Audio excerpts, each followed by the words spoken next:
Okay, everybody, welcome to today's program. I know all of you are looking for Chidi. Well, Chidi is unavoidably absent, so I'm here representing him. Such a big lie. Yes, you are privileged to be one of the first people to behold my new look, new and improved Dr. Chidi. Nothing they happen. Well, um, it's really a pleasure to have you guys today. Please go ahead and share this video. It's the much anticipated discussion, and you don't want anybody to miss out on this. So please go ahead and share this video. That's why we've been playing the music so that you get a chance to share the video and you will not say that, oh, we didn't give you a chance to do that. So please share the video. All the speakers are in the house. Everybody is ready to go, and we're all happy to have you here today.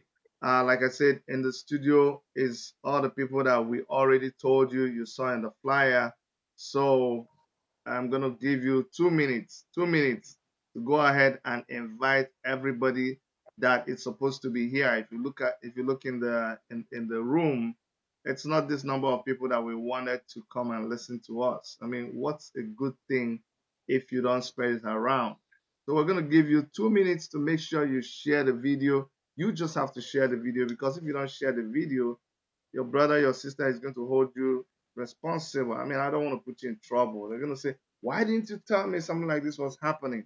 So take some time, pause, share the video, spread it everywhere. We're talking about a very important topic. It should be important to everybody, not just an Igbo person, not just a Biafran, but everybody who identifies with the geographical location of Nigeria. Because let me tell you something that happens to one will very soon happen to another. What is happening to your brother, your sister will soon get to you. That's why it's important that you come and listen to what we have to say.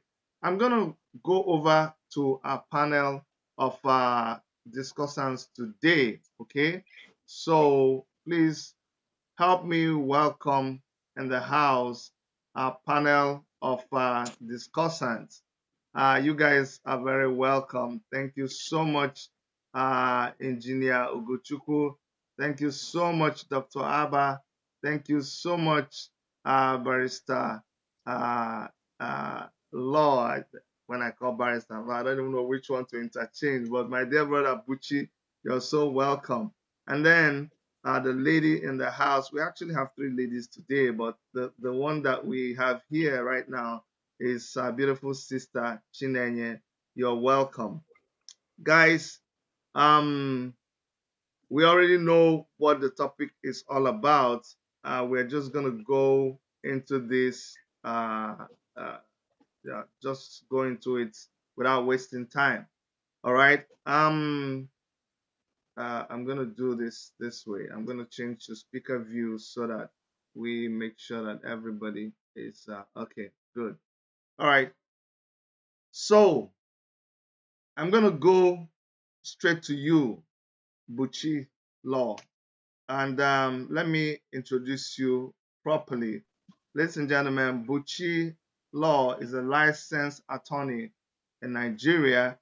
He has master's degree in law from the University of the Pacific McGeorge School of Law. He's a published author of a book called Leading Young, sold on Amazon. Leading Young, sold on Amazon. He is a youth leader and advocate for human rights and an avid dreamer. Buchilo, you're welcome. Thank you so much, Dr. Chidi. I appreciate the warm welcome. Thank you. Glad to be here. Yeah, Buchi is actually my co-conspirator in this project. So just to let everybody know. Buchi, I'm going to go straight to the point. What we're talking about, the dot in the circle, and I'm going to read something later, but what did Muhammadu Buhari say about the dot in the circle. What did you think he said? How we're going to go into details, but just to ask you, what did you think you heard him say? I think what I heard him say was more of like a dismissive comments about the Igbo people, the Biafran people of Nigeria. I believe such comments of being very dots in a circle, kind of in his mind. What I understood from what he said was, we are insignificant. We are, we don't matter. Like we don't in the scheme of things, we're not a player in Nigeria. And I feel that's very dismissive. That's that's a hurtful comment coming from the president of a country that is very divided. At such a time as this, it only proves to show the hatred that the president has for the Igbo people of Nigeria, the Biafran people. And I think such comments, if we let such comments slide away, it only just tells us that we are defeated people. And I don't believe that the Igbos or the Biafran people are defeated people, because we've come out of a war, back in the 60s, and we are still, a top player in the government, in the world of politics. So such comments from the president was very dismissive, and it was very hurtful. That's how I interpreted it. Awesome. I'm going to go to our sister, who is the only lady amongst us right now. And I'm going to ask you, Chinenye, if you could turn your mic on. I'm going to ask you to tell me what you heard the president say. The reason why I'm doing this is because several people hear different things in their own way. So go ahead and tell us what you heard the president say. How it registered to my ears is that it's almost that Igbos are considered to be subhumans of Nigeria, that we don't matter, our needs don't matter, and the welfare of our existence is completely downgraded, that, our brethren that's dying, is just, nothing about it matters. So that's how I internalized what he said. Okay. And it's very defiant, because we're humans just as well. Okay, fair enough. Now I'm going to go to Engineer Ogochukwu. Engineer Ogochukwu, let me hold on. We have a brief introduction of you, and I'd like to read that out. But go ahead. Let me not waste your time. Go ahead, Engineer Ogochukwu. Unmute yourself and tell us what you think you heard the president say. Thank you for having me here, and it's an opportunity. I understand properly when the president of Nigeria mentioned, particularly, he said dot in the circle. Those that are the dot there, dot in the circle. He was making us the object of the discussion. And what he meant actually was to say, that we are small, we are weak. That's his impression. That's what the message he was passing, that we are weak, we are worthless, we are irrelevant, we are easily beaten. Because I think from his understanding, in 1967 to 1970, for him, we were easily beaten. And then he feels that by his intention that we are immature to handle federal political positions. That's because I needed to understand why he said dot in the circle. He didn't just come out to say, these guys are dot in the circle. We never classified ourselves to be dot in the circle, right? Mm-hmm. So he must have thought too many things. And then he came up with these thoughts. And then probably for me, I think that's why he feels that we are not man enough, we are not strong enough to handle some positions, and that's why we are segregated in everything that he does. We are already put not even on the bench, we are not even on the pitch. So, and when he said dot in the circle, for him, he feels is something in Igbo language, right? So, but that's what he meant, but that's not what I believe we are. Okay. Thank you very much. All right. Thank you very much. We're just building gradually. Some other people who are going to join us, they're trying to sign in, and once they sign in, we would let them express themselves. But right now, let me go back to you, Buchi. As someone who is a youth leader, tell me the implication of the president of a country saying this. What does it do to the youth who are supposed to be citizens of that country? Not just people from the area he refers as dot in the circle, but to the other young people who would listen and hear someone who is supposed to be a leader, a father figure, making that kind of a statement. How does it trickle down to them? How does it affect them? Well, it's a psychological warfare. Young people in Nigeria, first of all, have been constantly told that they don't matter. And we've seen this several times in the past couple of years, from the NSAS protest where a lot of young people were killed, from the banning of cryptocurrency in Nigeria, from the banning of Twitter. So it's a psychological warfare. And if you ask me, I would say that it's something that is aimed at destroying the spirit of every young person in Nigeria. Now, we must realize that our fathers fought their war, and most of them never really recovered from that war psychologically. Most of them never really recovered from that war mentally. Most of them still walk around with that sense of defeat, and it's sad that that same generation of people who inflicted those pain and agony to our fathers still feel that they have the capacity to inflict such pain to we, the young generation coming up and growing. And when you make statements like that, you're only telling young people in Nigeria that they don't matter. You're telling young people in Eastern Nigeria that they don't matter. And I want to just let everyone who's watching this know, especially the young people, that you matter, that your voices matter. The ideas that are in your head matter. Whatever you are thinking of matters. You should never let anyone who's very, high-handed, and we know that the president of Nigeria lacks emotional intelligence. We know the president of Nigeria lacks the capacity to want to help young people. He has shown it time and time again. His government is riddled by old, tired leaders, people who have no capacity to lead, people who lack imagination. Any government that sees social media as a threat is a government that lacks imagination. We have now gone into the ranks of North Korea. We've gone into the ranks of Afghanistan. We are on that table of societal degradation, where now they're looking at Nigerians as people who don't have Twitter, who have no access to social media.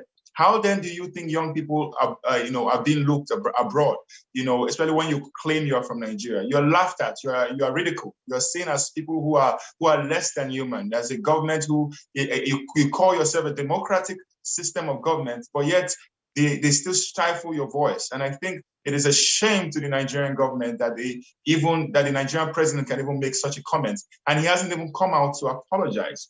A president who calls himself a leader must know, of course, leaders are susceptible to making mistakes. But as a leader, when you make such mistakes, you come out and say, I apologize for my statement. It might come off very dismissive to this group of people who are coming out from, who are even agitating for a country. You're only giving them more armory to prove why they want to leave Nigeria. And I think it's sad that a leader of the 21st century, a leader of Nigeria, is making such statement at such a time as this. It's really sad. Thank you so much, Buchi. And I see I see Dr. Abba in the house. Dr. Abba, you're welcome. And I'm gonna do this. Before you were here and then you left and now you're back. But one question I want to ask you is, you heard Buhari talk. Uh, what did you hear him say about the dot in the circle? Let me start from there. And before you speak, I'd just like to say that Dr. Abba is an activist and is the founder of FOB, which is the future of Biafra. So go ahead, Dr. Abba. Yes. What I heard him say was that not necessarily Igbo people, but I think Biafran, he was saying how insignificant Biafrans are. But what he doesn't understand is more Igbo people are going back to who they were. And more Igbo people are now realizing and accepting not just IPOB, but accepting their true nature and their true calling and their true people as Biafrans. So what I basically then heard him say is Igbo people are now a dot in the circle, but yet Igbo people are the pushers and the drive of the whole economy of Nigeria. Igbo people are one of the most successful people. So it was very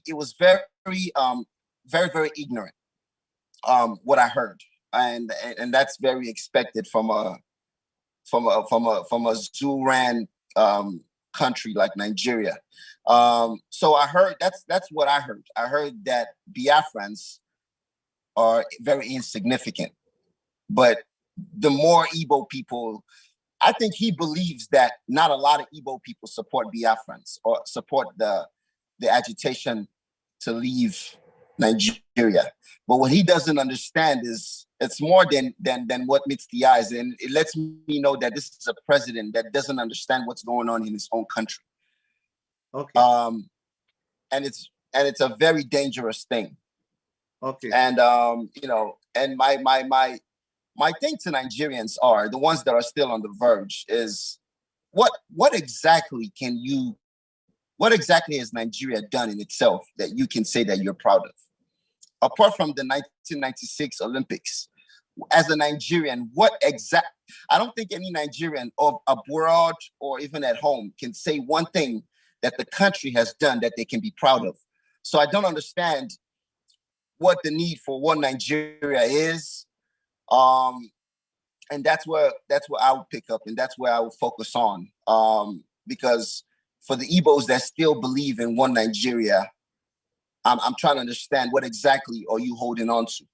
All right, because your president is saying I'm going to come back to you. Okay. We're just laying a preamble for now, and thank you for sharing with us what you heard, because we're just trying to lay a foundation before we get into the main discussion.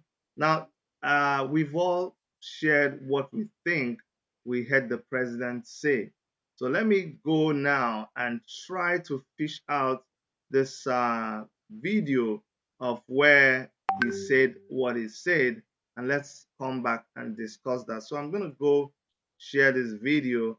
This is the video, and this is about the time that he said what he said. So let's give it a listen. From the South. One by elderly people. No, South. Yes, by elderly people. They said this time around there will be no access to sea. I'm sure you will understand what they mean. Again, the youth made the same statement. That encouraged me. Let me start here. Well, Southeast, I was encouraged by what I heard. Nobody told me. Two statements from the South. One by elderly people. No, South. Yes, by elderly people. They said this time around there will be no access to sea. I'm sure you will understand what they mean. Again, the youth made the same statement that encouraged me. So that EPOB is just like a dot in a circle. If they want to exist, they would have no access to anywhere. And the way they are spread all over the country, having businesses, having property, I think EPOB doesn't know what they are talking about. I'm going to play it again so that we can all listen and understand, because this is what has been causing a lot of controversy around town. No, South. Yes, by elderly people. They said this time around there will be no access to sea. I'm sure you will understand what they mean. Again, the youth made the same statement that encouraged me. So that EPOB is just like a dot in a circle. If they want to exist, they would have no access to anywhere. And the way they are spread all over the country, having businesses, having property, I think EPOB doesn't know what they are talking about. In any Okay, now this is the crux of the matter, and I hope we were jotting things down when we were listening to this.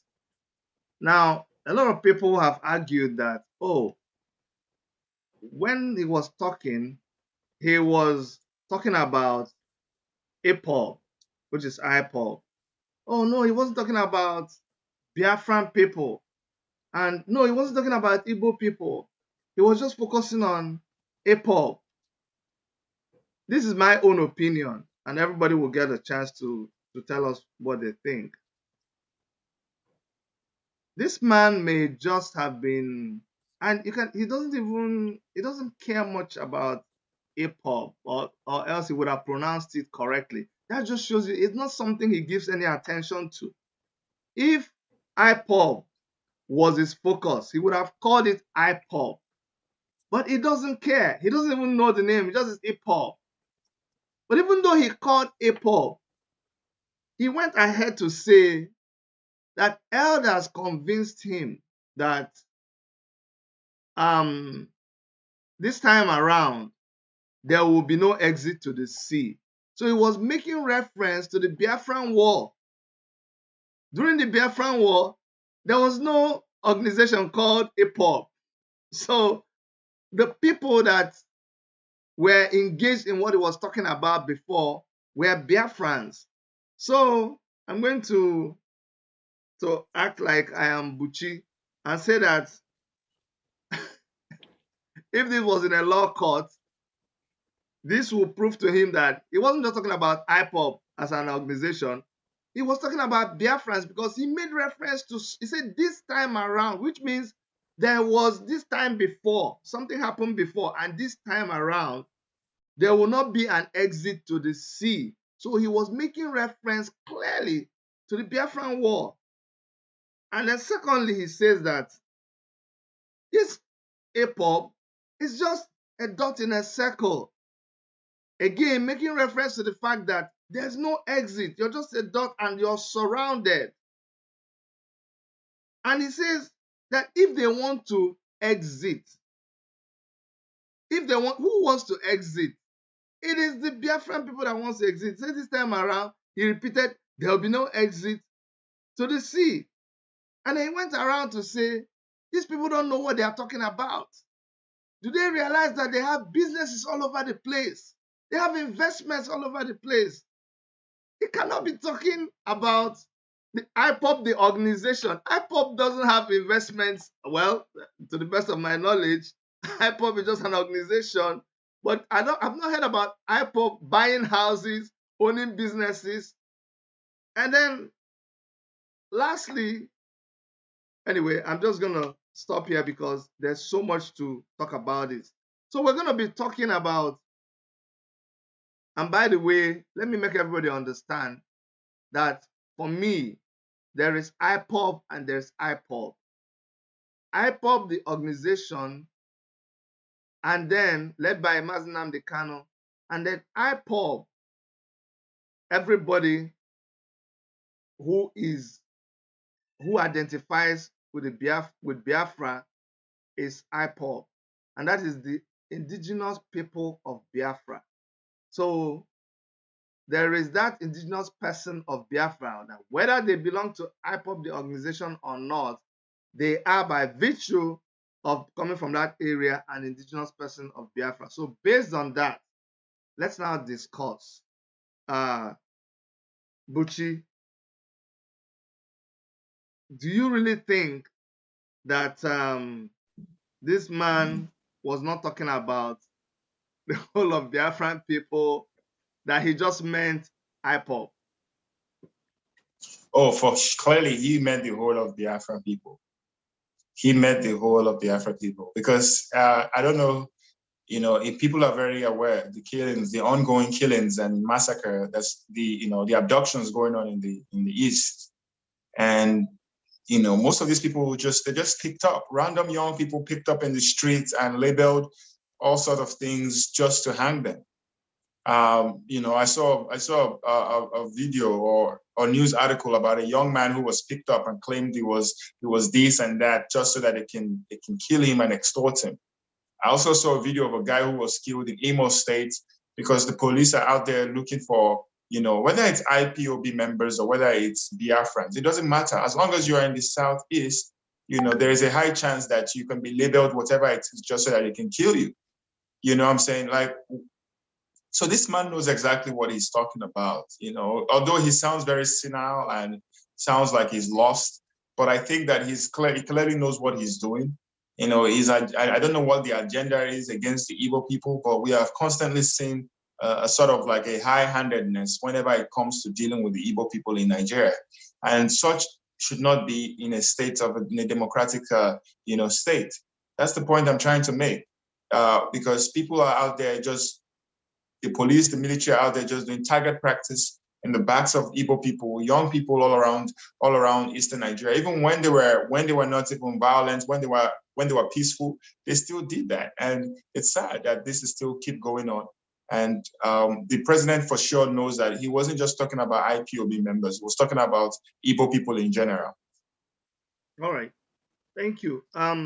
Engineer Ugochukwu, a lot of people like to claim that, this Biafran thing, anyway, thank goodness they're just focusing on Igbo people. They're not focusing on me. What do you have to say about this president and the way he sees people of the Southeast? Do you think he differentiates between Igbo, Ibibio, Kalabari, Efik, Ejo?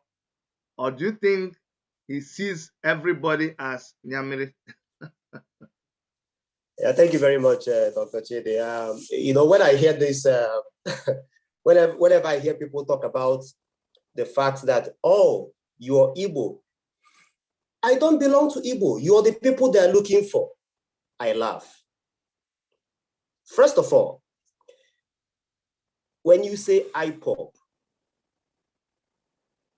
Indigenous People of Biafra, if you are registered, that's an organization. But you are a pure indigenous Igbo. You're a pure indigenous Biafra in their eyes. The problem we have is very simple. We think Buhari, or rather, because I'm Igbo, some people think Buhari is referring to the people, particularly the zone to Southeast. But they are mentioning everybody because right back in 1967 to 70, there were people from other geopolitical zones, which is like in the South, that were also part of the Biafran war. They were killed. In fact, from what I understood, the first person that was killed was a South by the Nigerian army during the 1967 to 70 war. I had grandfathers that fought those wars. They knew the people they were looking for. So if he said a dot in the circle, and then somebody separate himself or herself and say, I am not among, let me tell you the mistake people are making. They forget that they can get killed in the name of mistaken identity.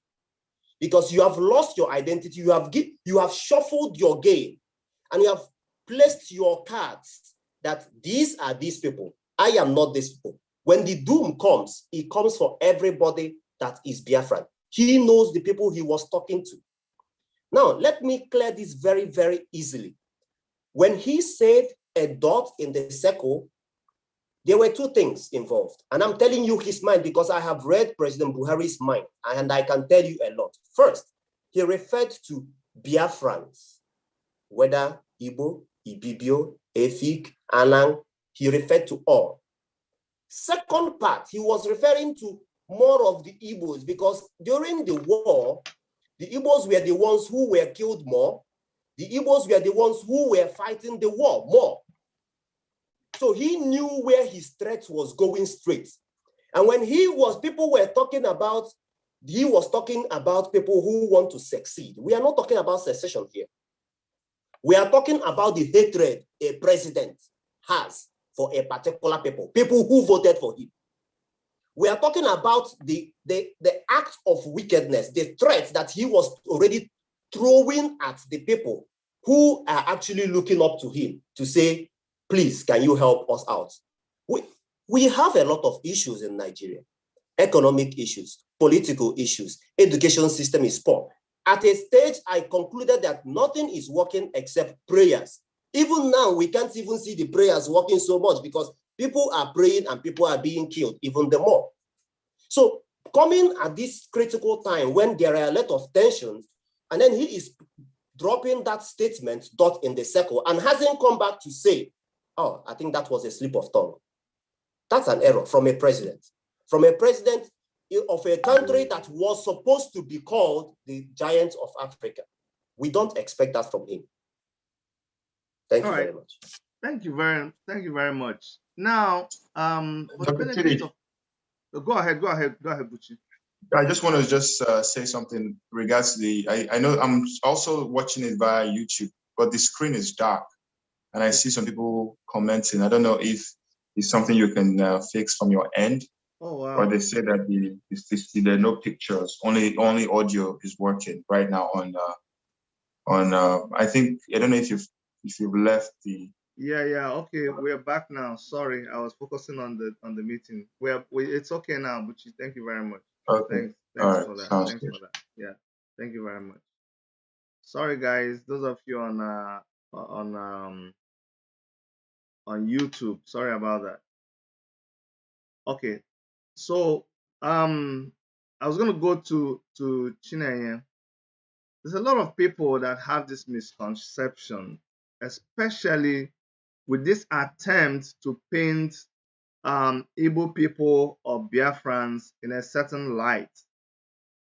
There's a way they see people from that area, and they seem to forget.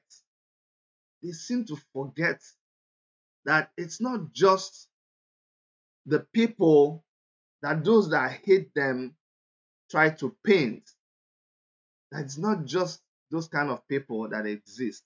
So Chinenye, who is your average, paint a picture for us, the average Biafran or Igbo man around the world, what they're doing, the kind of people they are, how they flow.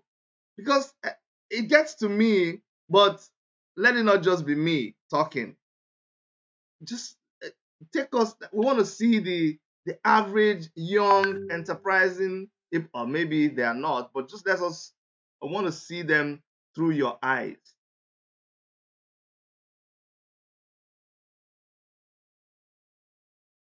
No, your mic is still off.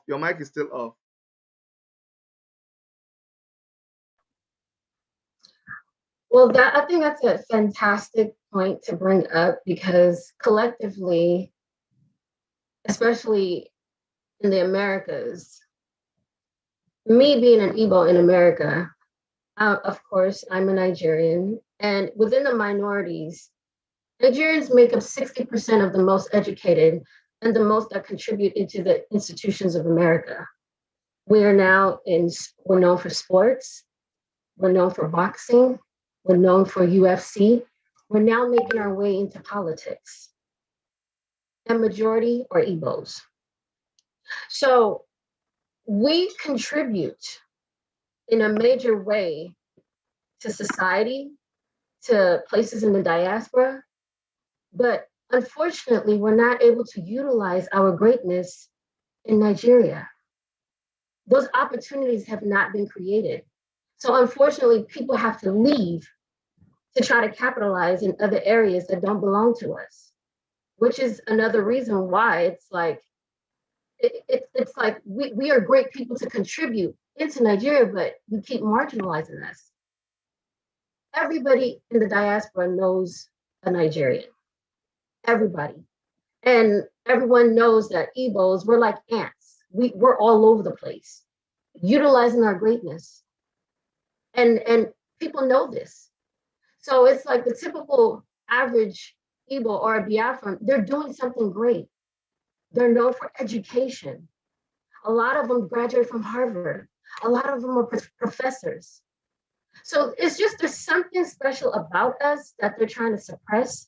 There's something about us that they know that is significant. And it's just really sad that, you know, outsiders see it, but they fail to recognize it in our own country. So it's not that, you know, we're not contributing in any kind of way, because Biafrans are known all over the world. Igbos, Yorubas, I mean, collectively, you know, we, especially the Biafrans, we've made our name known.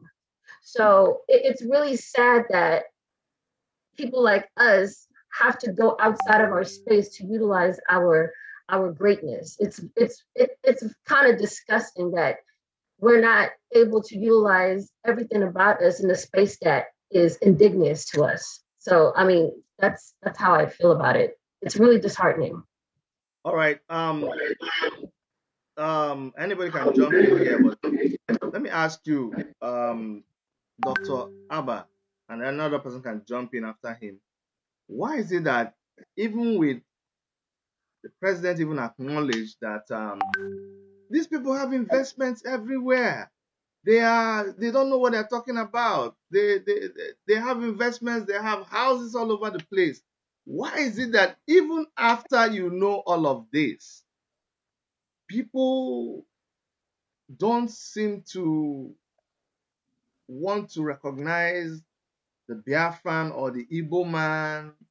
They still want to see him in a negative manner, or just want to talk dismissively about him. Why is this so? Let me address, first of all, when the president says, nobody told me this, he raised his hand and said, nobody told, somebody obviously told him what to say. The guy's obviously regurgitating different Fulani point of views and regurgitating a lot of anti-Semitic Igbo views. I don't think the man that I heard, I honestly, when you study human anatomy and you study human personalities, you can clearly see that that's not Buhari. First of all, the first thing he said, nobody told me this. That's just to get that started.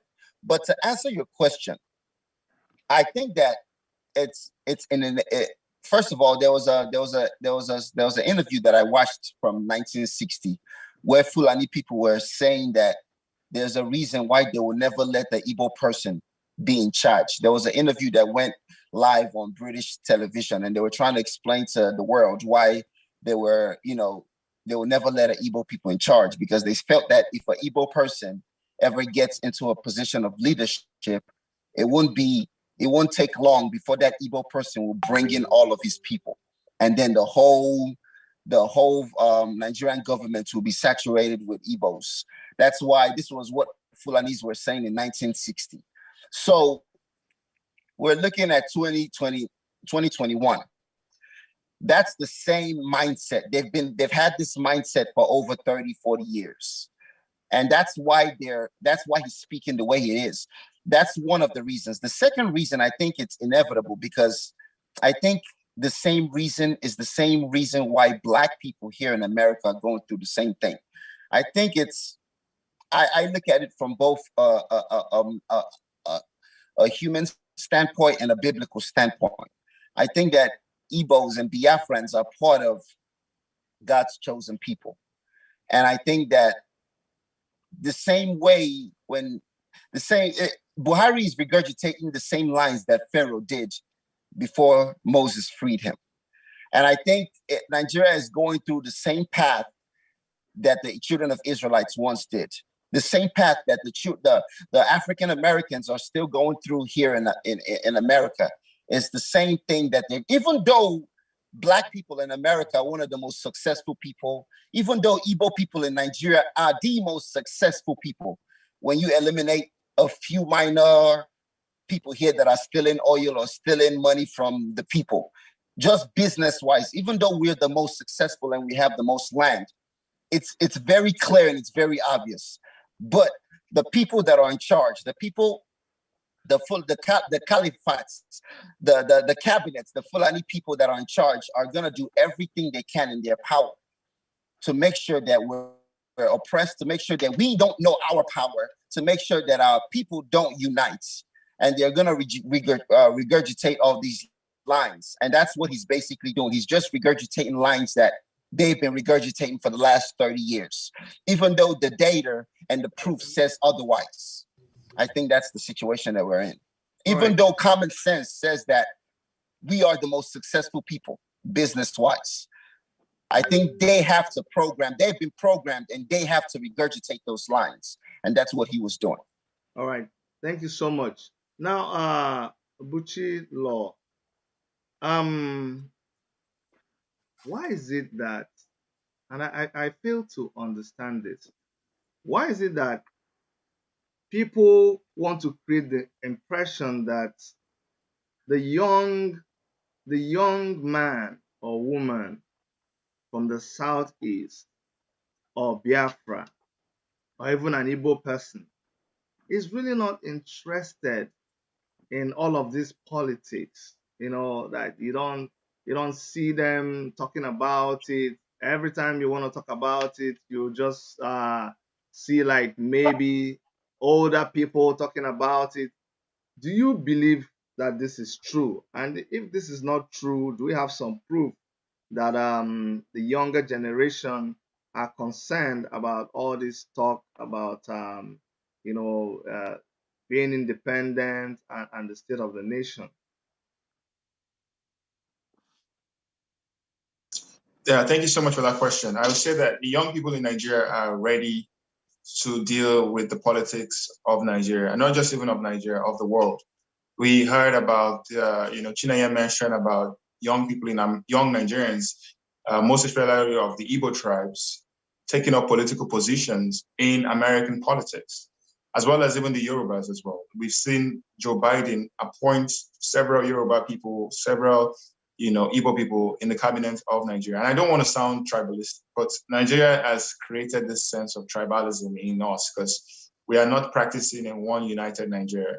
And we see this in the way and manner at which the president dresses. We see this in the way and manner at which, everyone is like, trying to focus on their own, tribe without rather focusing on intellect, rather than focusing on productivity, rather than focusing on integrity, rather than focusing on development, rather than focusing on a progress of a nation. So this is where Nigeria has put us to right now, where we start talking about tribes and all of these things. But the point I'm trying to make is the young people in Africa, young people in Nigeria are very awoken. They're woken up right now. We've seen how they've been slaughtered. And for me, I've already pitched my tent with the young people because young people, Charlie Boy said something that the young people are Biafrans. They're endangered species. The president of Nigeria, in that same interview that you played, said something about young people. It was like young people have to behave. Yes. When he used that word behave, it sounds like a threat, like some kind of the thing like your father, like, a mean father will tell his son, if you don't behave, I'm not going to give you pocket money. Or if you don't behave, I'm not going to send you to school. If you don't behave. Like such statements should not be coming from the president of Nigeria, first of all. yes, this man has a foundation in military rule.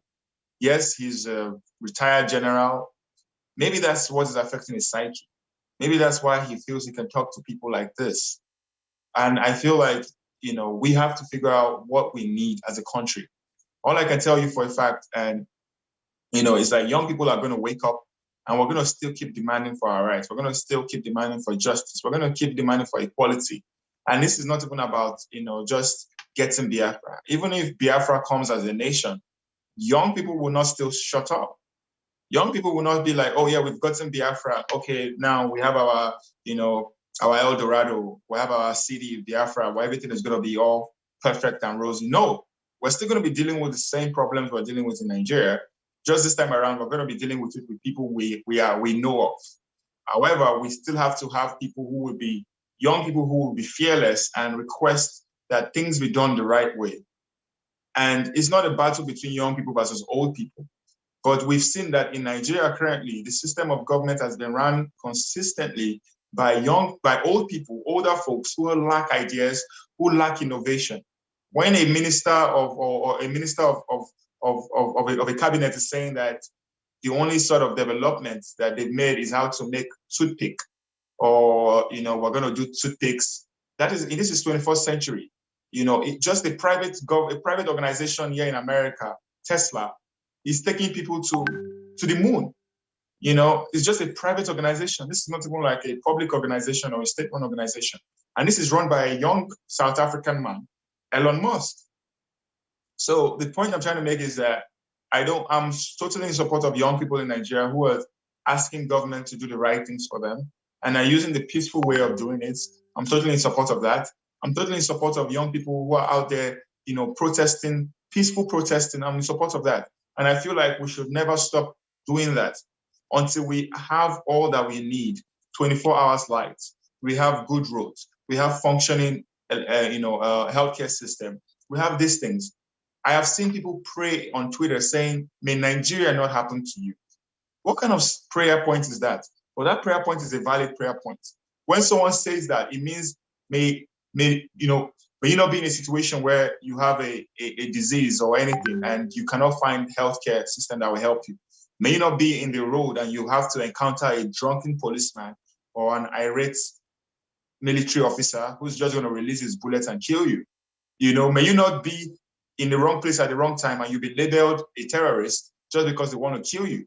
May you not just be, because you protest, may you not be put in prison for 8 months and give birth to a child in prison just because you were carrying out a peaceful protest. And we've seen this happen and happen and happen. And there is a litany of evidence showing that may Nigeria not happen to any one of us or our loved ones. So young people they're the ones who will cure this madness. And until that time comes, we will keep curing this madness that is called Nigeria. All right. Thank you so much. Very beautiful one there. And Oguchukwu, I'm going to come back to you, but let me pause and recognize the presence in our midst of Mr. Sanwo-Olu Juwon. Juwon is an ex-student union leader, is an activist, is a writer, and is a citizen reporter. If you remember, there's this very popular video where there was the governor asking somebody, which course are you reading? The person that was challenging him is yours truly, Juwon Sanwo-Olu. And Juwon has been in so many protests. We both belong to the Revolution Now movement and the Take It Back movement. So it's someone that I know very well. And I'm going to throw this, Juwon, you're welcome. And I'm going to throw this question to you directly. We already discussed what the president said about the dot in the circle, but he went again to, in that same video, threaten the NSAS demonstrators.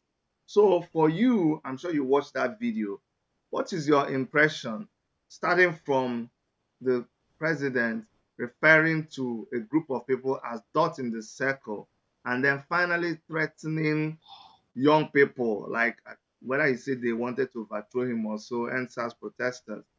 Just summarize this president and his attitude towards the citizenry.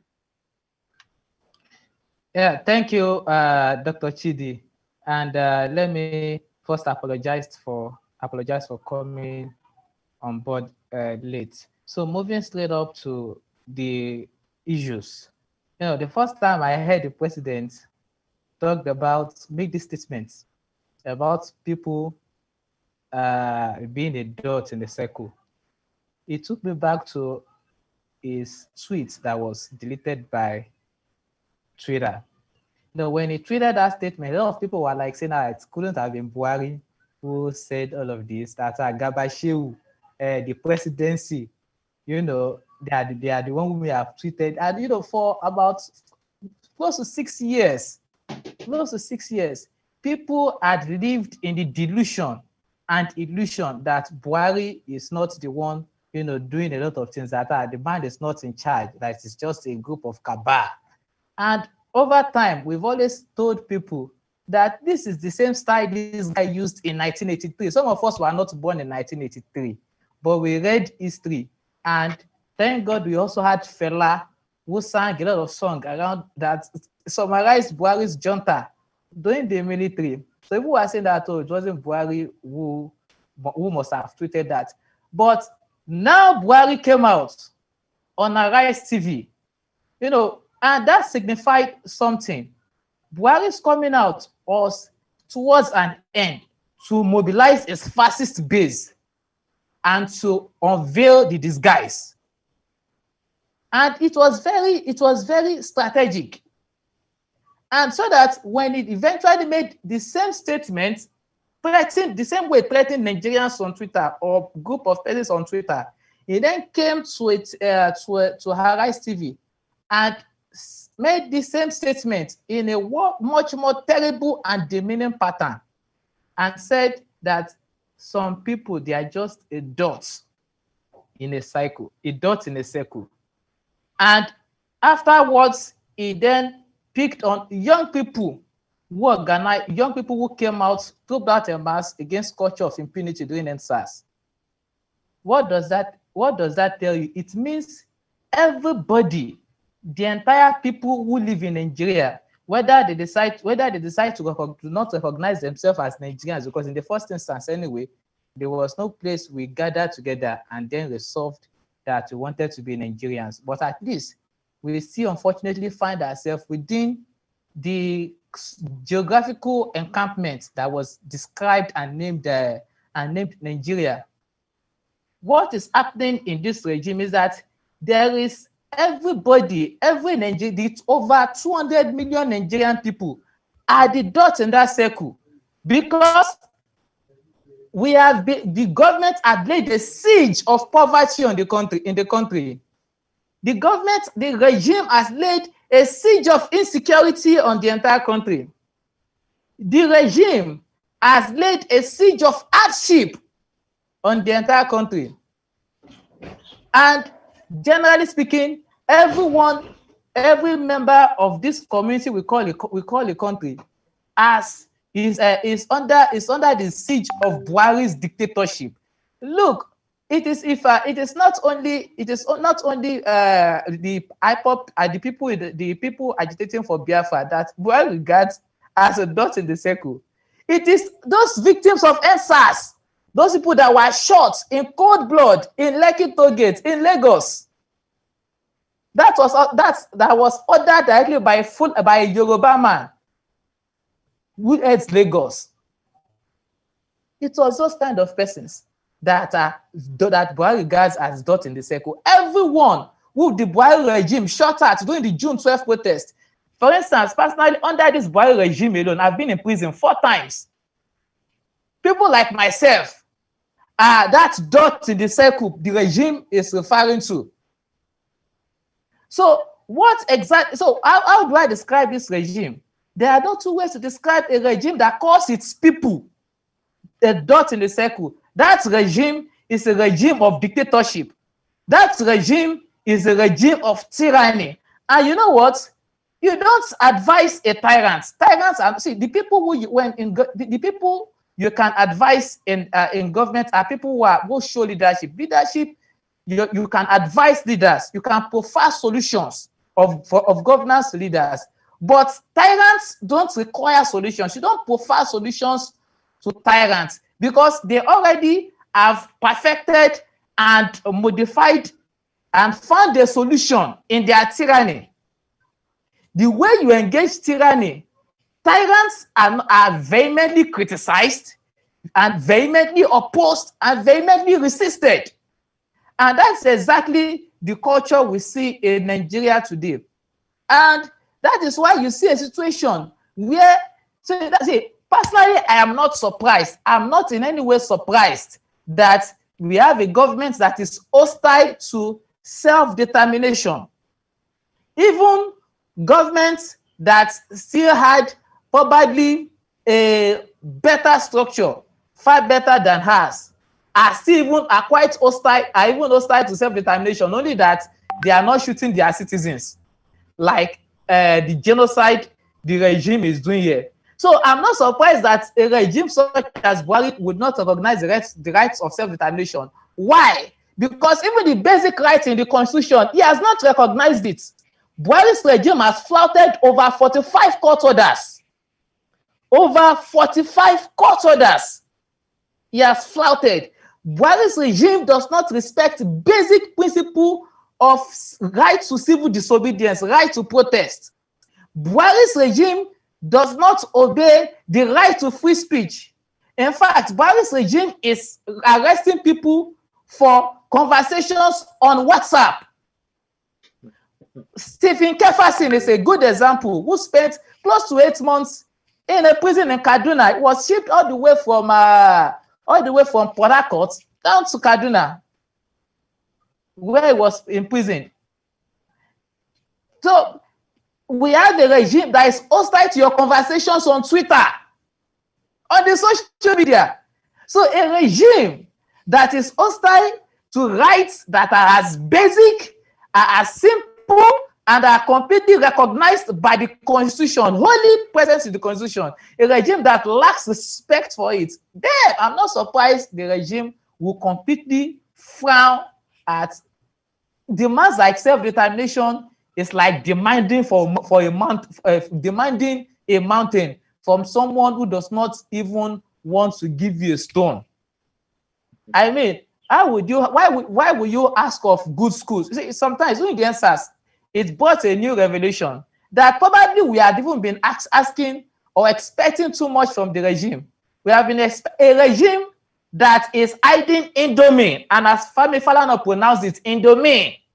A regime that is hiding Indomie from its citizens. A regime that does not want to give Indomie.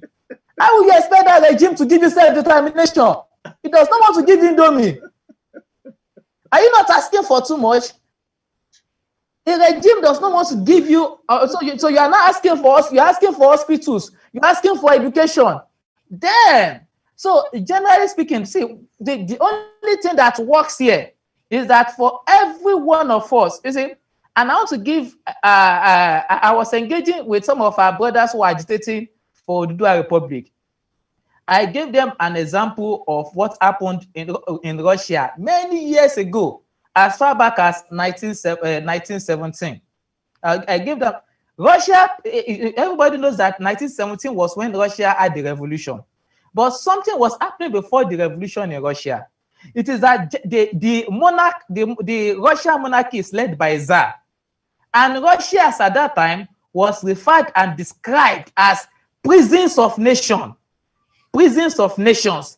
That is, a lot of people want to leave. Russia is there are people who want to leave Russia, but they have been imprisoned by that monarchy. Just like a lot of people, I don't find it comfortable to live within Nigeria anymore. They were in Russia of those days. There are people who have a problem with Russia because bread is costly. But there are a lot of millions of issues that were in Russia. But you know what? When it was February 1917, on International Women's Day, at that level, people just got annoyed. Women just started rallying that how can bread be so costly? And that was how the rally started. And eventually, all the groups that had issues with the Tsarist regime in Russia, both the people who wanted to leave Russia, who were tired of Russia, everybody just came together on that February, on that one day, and they chased away the government of Tsarism. They chased him away. Everybody chased him away. In February 1917. So throughout the period of February to October, they began debates of these issues of countries that want to leave, debates about Russia pulling out of the World War that was sucking so much resources out of Russia, such that many people began suffering in Russia. You understand? So after the revolution of February, the provisional government they put in place in Russia was not willing to make the major concession. But funny enough, we had a Bolshevik party, we had a lot of revolutionary organizations who were already organizing within the communities, within the groups who want to break away, within the trade union movement, a lot of organizing, within the students' union movement, they were organizing, and immediately they formed themselves into an organization that was then described as the Soviet Union. And they said, well, you see, enough is enough. This provisional government, we just elected you guys. We just ask you guys to fix this problem, but you are unable to fix it. Then we are going to demand all powers to the Soviets. Immediately on October 1917, the provisional government that was made to replace Russia was taken away, and we had a new Russia. People who wanted to leave Russia were able to leave. New innovations come into Russia. Development, education, science and technology came into Russia. Several countries broke out of Russia during this period. What are the lessons we are to learn from this in Nigeria?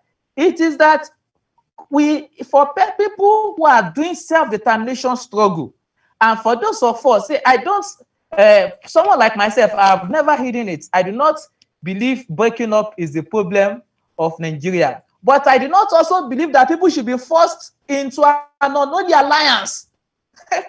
I do not also believe it, because even I, as a person, I do not even agree with the name Nigeria. I do not even, because if we are to look at it, what Nigeria is founded, Nigeria was bought over by a company, Royal Niger. It was a company. Thank you, Juwan. There's so much that why I always like you is that there's so much that we can extract from you. But I'm gonna let other people talk. There's just so much you have pointed out here. But we'll come back to you. Let me go to Engineer Ugochukwu.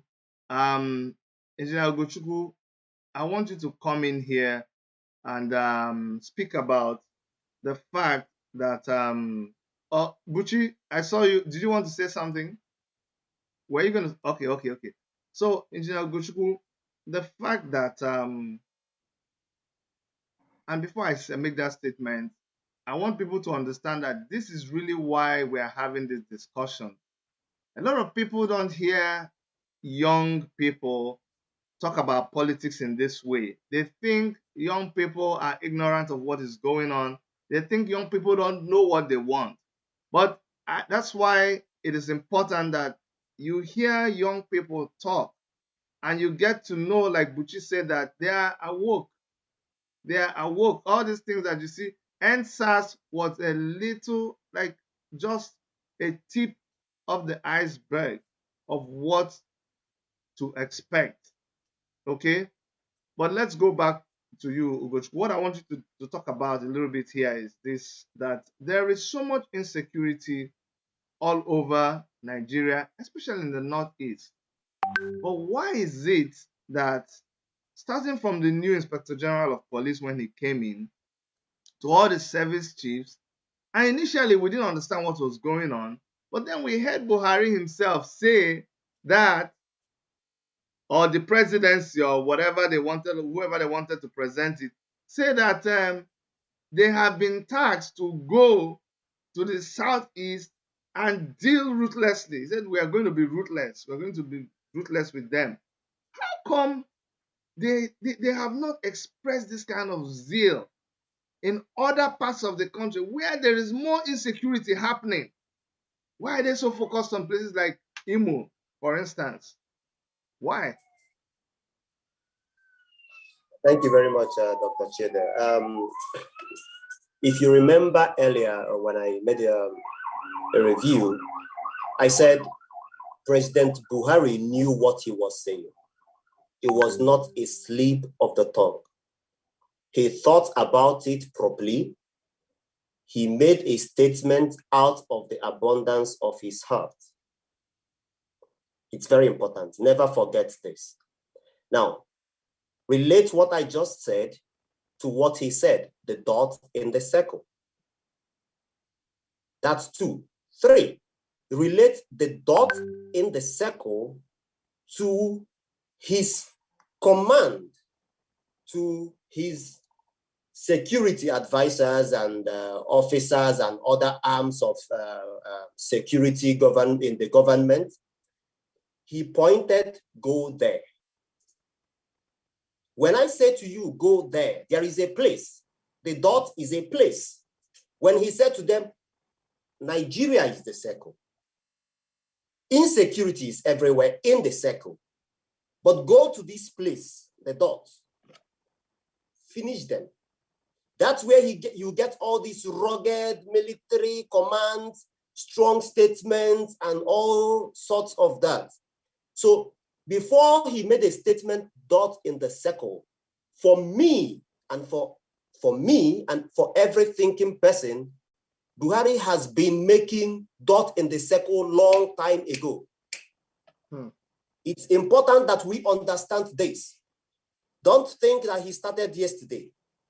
But listen, it's important for us to know as Ndibo, as Biafrans, why we are called dot in the circle. It's very, very important because I thought through all this and I came to understand that if there is nothing in that dot, then a president wouldn't be talking about the dot. And I understand that whatever someone called you doesn't really mean that it's evil, even though he has maybe a bad intention. But for me, I see it as an opportunity to reveal exactly who you are. I am proud to be a dot in the circle. And I'm going to tell you why I am proud to be a dot in the circle. And probably because I know who I am, and that's why he is directing his command to that dot in the circle. Now, dot is just an anchor to every other part of the circle. You can, even if you want, you bring a child and you ask a child, draw me a circle. He can't draw a perfect circle except he starts from a dot. That's the simple truth. Nigeria is a perfect circle. That's what President Buhari is making us to understand. And I agree with him. I'm going to argue with him. I'm going to walk in line with him because he is the president of Nigeria, president of the circle, president of the perfect circle. Nigeria wouldn't be a perfect circle if there is no dots where you start drawing your circle. So that is to say, without the dots in the circle, there will be no Nigeria. Who are the dots in the circle? But I need President Buhari to also understand that even as you have a pitch, football pitch, there will be no football game if you don't go to that center of the pitch to start the ball. All these trophies you've been hearing, Messi, Ronaldo, this, that, there will be no all these names except they started their game from that center of the circle called the dot. I also need him to understand that back in the days when we learned stories about Joseph, in the story of Joseph, the son of Jacob, his brethren were the circle. He was in the midst of the circle of brethren. They sold him. They wanted to kill him because for them, he was the dot in the circle. But little did they know that this same dot in the circle will be the one to feed them in the time of famine. I need President Buhari to understand that if he looks outward on the international body, the respect the international body has for Nigeria as the circle is because of the impact Ndibo, Biafrans, has created outside the country. He must understand this truth. If he wipes us away, but by the grace of God, it is impossible. With all these strong statements, leaving the insecurity in the Northwest, where the real generation of the real genesis of insecurity started in Nigeria, if he lives there, and leaves other anchor around the the Northeast, where the insecurity expanded to. and leave other parts of the middle belt where you have the real timber battered and all those things going on, and then he crosses those borders and then comes into the dot in the circle to say, this is where I want to exhibit my strength. Then I think the president is wrong. President Buhari must understand that the dot in the circle is the responsible people that has made Nigeria what it is. I respect other tribes, I respect religion, I respect other ethnic groups. With due respect, let's come back to the simple truth. If there is nothing in that dot, because we are the light that shine, and when light shines in darkness, darkness will not comprehend it at all. It is very, very important for President Buhari to retrieve his steps. It is important for him to retrieve those statements. I know that it is possible, but it's for somebody like Buhari who has gone this far, it looks impossible for him. But the question that I keep asking myself is, why does Buhari see the light on that dot and still want to becloud this dot with darkness of insecurity, darkness of kill them, darkness of finish them, darkness of this, darkness of that? We have not given President Buhari a black card. As far as I know, we voted for him. If we did not give him 100% vote, we gave him some percentage of votes, and that is why he is there. Even the people in Katsina, where he comes from, did not give him 100% vote. So why come back to us? So I think that there is something bitter in him that he is not telling us.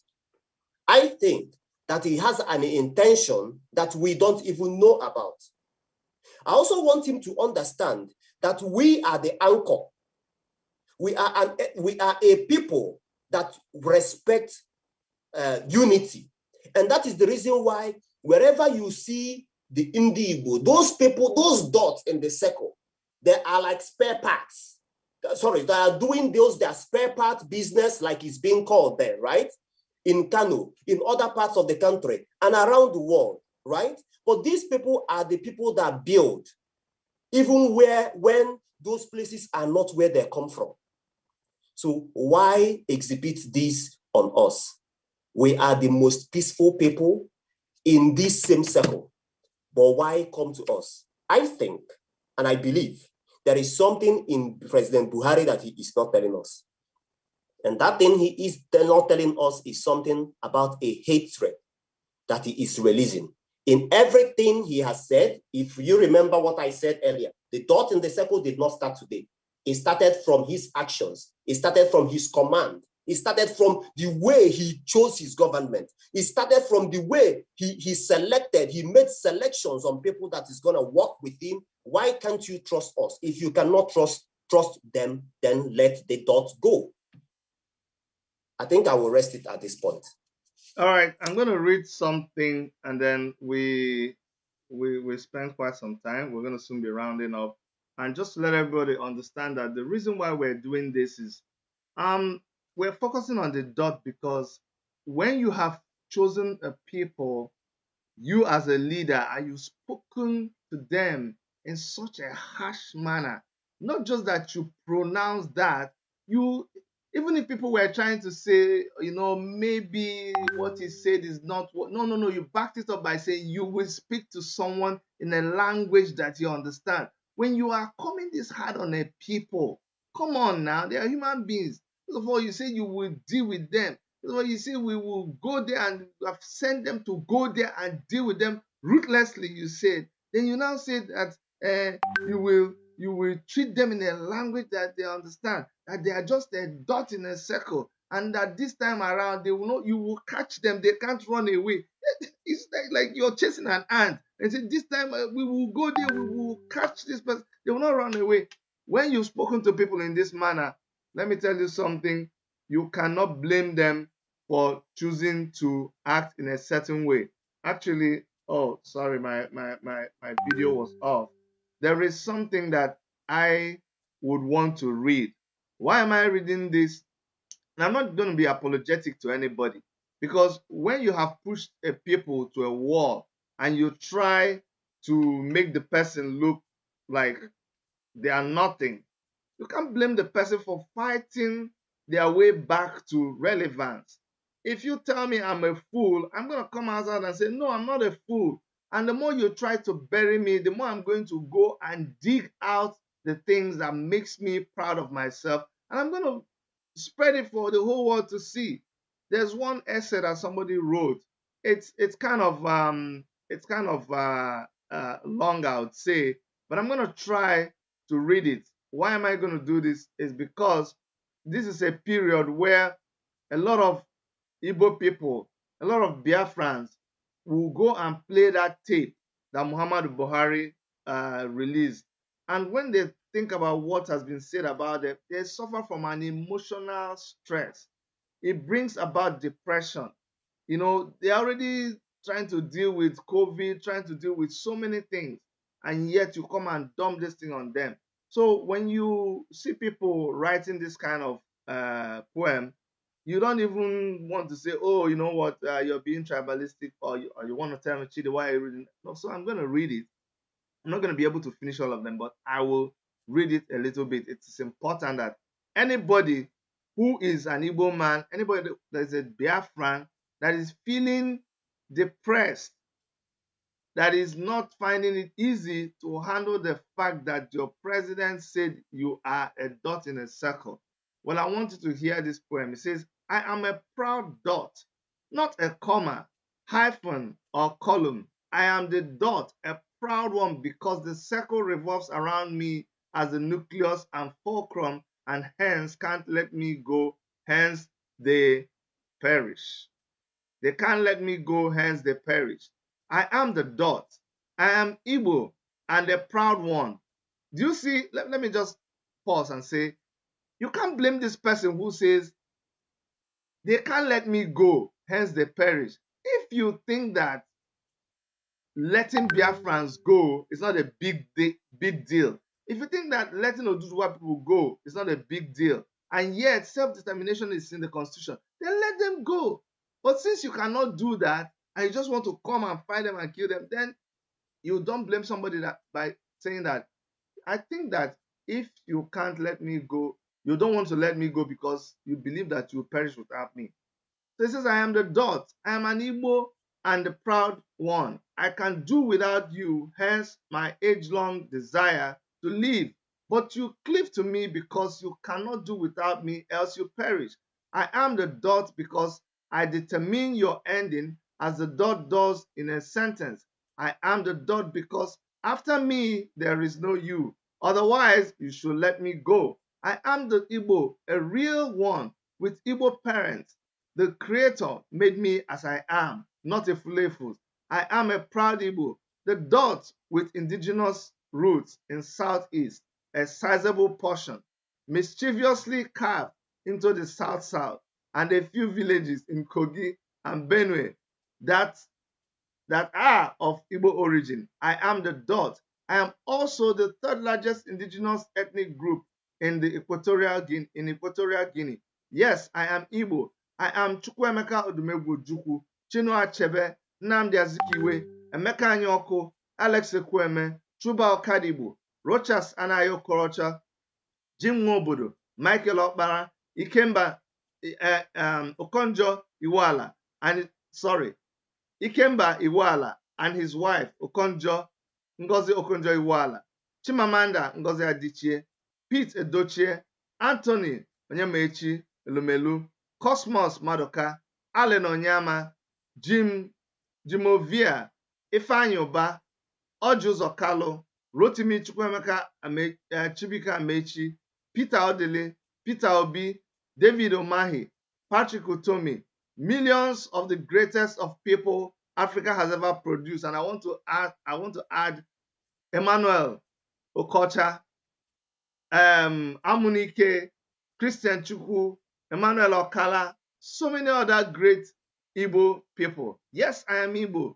The dot that is why Canada made me the Minister of Justice and Solicitor General. Yes, I am Casey Mado, the first black man to be elected by Canada, to be elevated by Canada. I'm Igbo, the dot, and I am the first black mayor in London. I'm Igbo, the dot. Hence, I emerged the first black president of a premier university in the UK. I'm Igbo. I was rescued by white Red Cross officials during the Biafra and taken to Zambia and renamed today. I am the president of Zambia.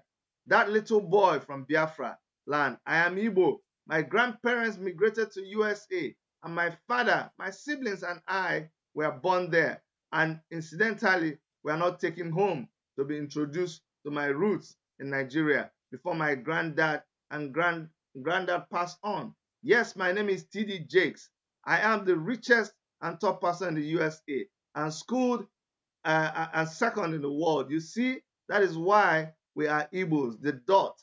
Take us to exile. Change our name. Give us another origin. Brainwash us to deny our Igbo-ness. Provided we have Igbo blood, we will still achieve mouth-watering greatness. I am Igbo. I am Igbotic, the dot that makes 8 out of the first 11 of your top football team and other sports teams. I am Igbo, the reason the name Nigeria is respected in sports. I am Igbo, the dot that has taken the name Nigeria to the world through music, only rivaled by Yoruba in music. Yes, I am Osita Sadebe, Oliver the Coco, Sawarrior, P-Square, African China, Fino, Flavor of Africa, and the host of top secular and gospel musicians, etc. We are proud Igbos, the dot that has kept you above the pit. And I can go on and on and on reciting this thing. It's when I ran into this, it gave me goose pimples, and I'm going to publish it. And I mean, this is just to let any young person out there who is feeling depressed that no, you can't let it happen. We are Igbos, we're proud people, and nobody can put us down. And the president of Nigeria, I think he has messed up by calling Igbos or Biafrans a dot in the circle. We're going to be rounding up. Sorry, guys, that I took that long time. I'm going to extract it and probably publish it differently. Buchi and everybody, we're all going to come back and make our last statements as we round up. I hope other young people out there will, through this program, see that impression that young people don't care about what is going on, that young people just take what the president has said lightly and they're just going on with their partying or just being nonchalant about politics, that it is a lie, because here you have young professionals who are making waves in their individual fields, and they are here talking about this, and they represent other young Igbo people, other young Nigerians. So please, starting from you, Buchi, let's just go around and give our closing statements and advice to other young people watching us. Yes, thank you, Dr. Chidi, again for this wonderful idea that you came about to talk about this. A lot of people might be wondering, why are we talking about this? That this is like insignificant, but it's not. We have to talk about stuff like this. We have to make comments about this so that we let the international community know that we are not accepting such statements from the president of Nigeria about, the Igbo people, about the Biafran people. However, I also want to say this. It's time for Igbo people to start focusing on the region of Biafra, the region of the Eastern region. It's high time. We've done enough for Nigeria as a whole. We've done enough for Nigeria as a whole. And all the time, we've been paid back with insults, we've been paid back with debts, we've been paid back with violence, we've been paid back with backstabbing, we've been paid back with all sorts. And it's not fair. It's going on for so long. This is our generation is already here. The next generation is coming over. The Gen Z generation is coming over. So I think it's time for us to tell ourselves the truth. Igbo people, Biafran people, the hardworking Igbo people, the people who are out there trying to do extraordinary things. The only thing that makes, you know, Dr. Abba said this, like, what makes the Igbo people, you know, a targeted race for such comments is because we do too much. You know, we're too much. We're people that do too much. We're not just comfortable. Like some of us are in America. We have light, we have food, we have water. We can become tone deaf to what's going on in Nigeria or to what's going on in the land, in Igbo land. We can do that, but we decide not to do that. We want to continue to help our people. We want to continue to grow our nation. But the nation isn't growing, and it's not even growing with us. It doesn't care about us. We're clear about that. The nation Nigeria doesn't care about us. So please, my advice, and this is the advice I tell myself: focus on the Eastern region, focus on Biafra land, focus on, you know, the people who matter, you know, people who care about you. If people don't care about you, and my mom always said this, like, if someone doesn't want to be your friend, don't force it. Don't force anyone to be your friend. Don't force anyone to be part of you if they don't want you. Focus on people who care about you and put your energies on that. And that's my advice to young people. Focus on the people that matter to you. Focus on your state. Focus on your region. See how you can develop your region. You know, Oduduwa people, see how you can develop Oduduwa nation. Biafran people, see how you can develop Biafra nation. No matter how much you try to help people who don't care about you, they will never care about you. They will never love you. They will never support you. So it's time for us to wake up and do what is going to benefit us, because time is running out. We don't have so much time on this earth. We have to start now to make a difference. So that's my advice for young people. And thank you again for having me on your platform, Dr. Chip. All right. Thank you so much, Naya.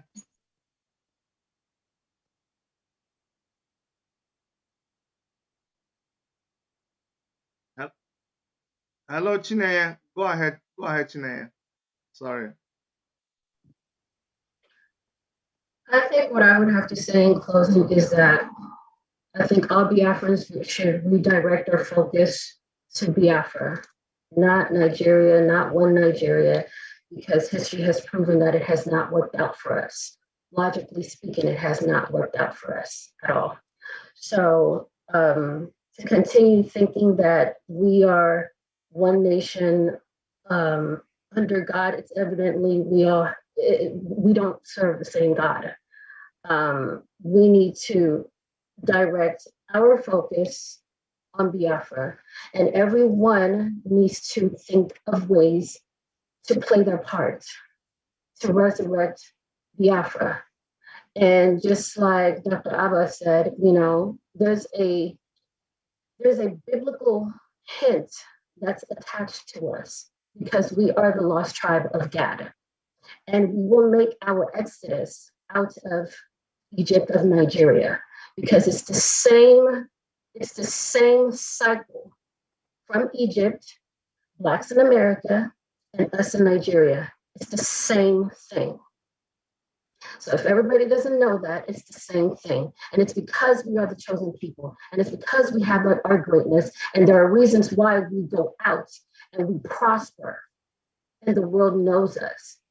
So therefore, we have to direct our focus on Biafra and think of ways to make ourselves great. Think of ways to continue making Biafra great. So for the youth that is out there, you know, there's a lot of the youth that could have been, you know, like engineers, bioscientists, all kinds of jobs that could have been played in Biafra that can serve as high institutions to utilize, you know, the welfare of our existence. Unfortunately, a lot of them have turned to crimes. A lot of them have turned to makeup artists. A lot of them have turned to rappers. And it's because we have not received the opportunities to grow and utilize the gifts God has given to us. So this is our chance. Don't lose hope. It's not like God is watching, and I believe that He's going to exit us out of Nigeria. So everybody just keep focused and keep your head up. Thank you so much, Chinaya. Let me go to Dr. Abba. Your closing statement. I just wanna add to what Chinya said, but then I'll take you to a different place. History always repeats itself. Nothing is new under the sun. The children of God are being attacked in every aspect of the world. We're all, if you look at what's going on in America, look at what's going on wherever Biafrans are. You know, a lot of people, when I say Americans, because a lot of Biafrans were sold into slavery here as Americans. So a lot of Americans have Biafra bloods running through them. In every part of the world where slaves were being sold to, they're all fighting for freedom. The children of God all around the world at this same time are all fighting for freedom. The same oppression in every part of the world. There's something biblical going on that we need to understand. My closing statement would be, we're at war.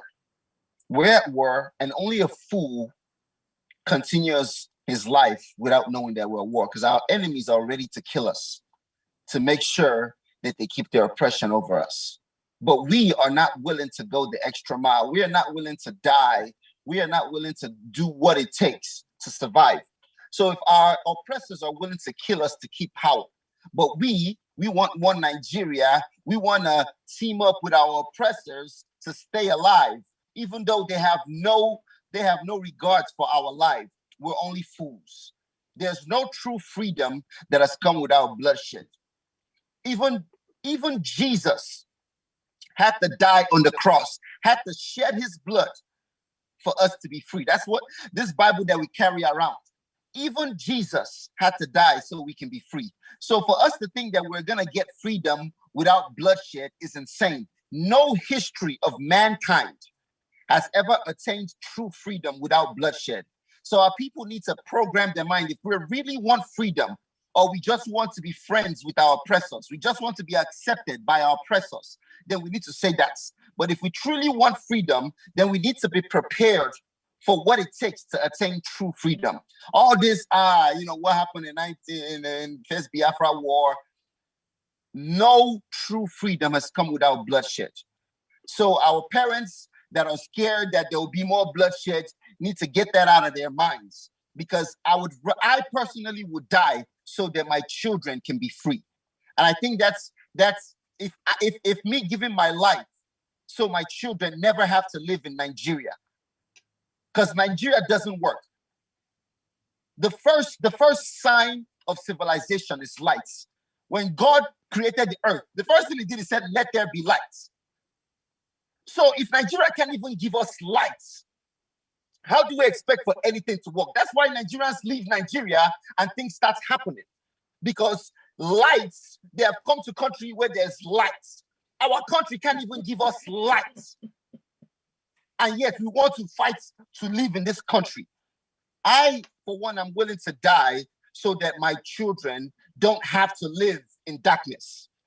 A lot of people are willing to negotiate and work with our oppressors to make it happen. I think we should get out of that mindset and be prepared. If we say we want true freedom, then let's be prepared for what it takes. Because this dot in the circle, that word dot, I want to go where the engineer went. That word dot is a Dutch word that means point, which is a Latin origin that means to prick or to pierce. If you pierce the body, the blood will come out, which means Igbo people are the blood of Nigeria. And if you take and that means what the lifeline of Nigeria. So that dot actually means lifeline of Nigeria. So if you take away the lifeline of any country, that country will be demised. So I think it's time for our parents and our youths and everybody to come together, have the same understanding that we are the lifeline. We don't need to team up. We don't need to work with our oppressors. We don't need to team up with our oppressors to survive. We are actually the lifeline. If we leave, wherever we go, we become the lifeline. It is prudence. It is prudence. Nigerians have left everywhere, and wherever they go, like Brachidi was reading that poem. Wherever we have gone, we have succeeded. So don't be scared.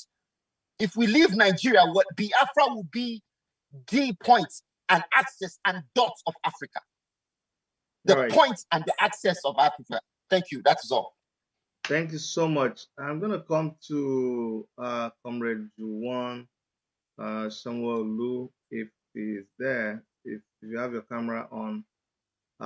Thank you so Yes. much, comrade, for staying to this time. I know you've been in several meetings. You see, the beauty of what we're doing here and the beauty of a democracy is that people get to, have their different opinions. But the case of Nigeria has become a very peculiar one because you have a country where every dissenting opinion is crushed by the president. In a democracy, people have a right to be what they want to be. People, you cannot just stop people. If I want to, if I think I am the tallest man in the world, that is me. That's my opinion. You can't tell me I can't express it, and that is what is making people do what they are doing and say what they are saying. Now, I want you to make your closing statement, but I want you to direct it to the average person in Nigeria who probably because of um, their ethnic nationality within the big Nigeria looks at the president, utters such high-handed words to a particular people and feels, oh my goodness, if he can claim to deal ferociously or decisively with this group of people, then there's no hope for the rest of us. Or maybe they're students, or maybe they're a younger person, and they were being charged, they were being inspired to believe that yes, we can do it by so many means, including revolution. And looking at this man's body language and his sudden appearance are being demoralized. I want to end your statement by speaking to this group of persons. Okay, thank you again, Dr. Chidi. And I want to agree first with the last speaker. We made very, very decisive statement that freedom does not come cheaply. In fact, it is not given freely, even in Freetown. It is demanded. It is demanded for. And like a popular saying, "Red," they say, is the freedom road. So going back to my submission, I would like to say, really, I have been to. There are about 36 states plus FCT in Nigeria. There are only 3 states I haven't visited in Nigeria, and that is Borno, Yobe, and Adamawa. Just 3 states. Those are the 3 states I haven't visited in Nigeria. I visited every other part of Nigeria. And I also know that there are close to or more than 250 ethnic groups in Nigeria. But the funniest thing? The truth of the matter is that the Buhari's regime or any subsequent regime for that matter had not benefited anybody. It has not benefited anybody. Nobody, in fact, if you want to know that an average of us have seceded from Nigeria, an average person living in this contraption has seceded from Nigeria. And if you are in doubt, just bring one free ship down here and say that, oh, please, everybody wants to leave Nigeria. You are free to leave. I'm telling you, I'm completely sure you are not going to find 10 persons in this country. Even Buhari himself will leave this country because he's already building a bridge to link to Niger State. Even Buhari will leave this country because already he knows he can't get decent health in Nigeria. He's going to the UK. He will travel immediately. He will change his passport to the UK. So even Buhari himself does not believe in Nigeria. So what am I saying? But generally speaking, Buhari constitutes an impediment to all and every form of rights. Like someone said, I can't remember his name, I think it's a German. He said, first they came for the Jew. You said, I'm not a Jew. You did not talk. Then they came for the socialist. You said, you are not a socialist. You are not talking. They came for the trade unionists. You said, you are not a trade unionist and you are not talking. But when they will come for you, you would have been isolated because it is just you. Every other person, there is nobody else to speak for you because every other person had been dealt with while you are watching. So conclusively is that every one of us, it is clear that by just natural sense of Buhari's dictatorship, he had circled every one of us, whether IPOB, whether Oduduwa, whether Biafra, or everybody. He has put all of us as a circle with the dots. And we all have a duty. We all have a duty. See, fundamentally, it is not compulsory we have agreement about whether you want IPOB, whether you want Oduduwa, whether you want Niger Delta Republic. In fact, recently I discovered that there are people who also said they want Akwa Ibom Republic. Yes, I don't know if you read that. Yes. You understand? In fact, there are this other group too, Miyetti Allah Katubida Association of FLA, and they said they want to leave Nigeria. Everybody wants to leave Nigeria. Pastor, Dr. Chidi, please cut soap for me. Me, I want to leave Nigeria. So, fundamentally speaking, everybody is tired of this dictatorship, and the faster we all bond together, Buhari is our common enemy. Forget about whether anything. Buhari and the system he represents, the anti-people and neoliberal system he represents, is a common enemy. So we may not agree fundamentally on whether we intend to secede or not, but collectively we agree that secession is a right that every government must recognize. And because we have a regime that stands against even my right, all form of fight, my right to speak on this program, now maybe tomorrow now, I may have DSS on my doorstep because I've come to speak on Dr. Chidi's program. My right to free speech is being threatened. So everybody, we have a duty to come together and take away and chase away this government of tyranny. Thank you. That's my yeah. Thank you so much for that closing remark. Now, Engineer Ugochukwu, please, I want you to give us your closing remark, and you can choose. You've spoken very well, but as we round up, I want you to just speak more to the dots that we are, and to everybody who listened to that statement of Buhari. Thank you very much, Dr. Chid. Thank you to other panelists. I appreciate you all. I learned a lot, and it's very, very special to me having a co-panelist here. We must understand something. Nigeria is not working. Whether you agree or you don't agree, the truth remains the truth. If you have a cup of water, your neighbor says you don't. It's the person's business, because whether the person agrees or not, you already have something in your hand. What do you have? A cup of water. We don't even have a cup, let alone water. We must understand that greatness starts from you identifying yourself, because we have not identified ourselves. I understand one story told while I was growing up. A child was adopted. When the child was adopted, no one sought this child's consent because the child was just less than a year old. That is to say, the child was naive. Now the child is grown. One thing led to another, and another, and another. The child comes to understand that he or she is living under another person's roof, who happen to be the parents that adopted him.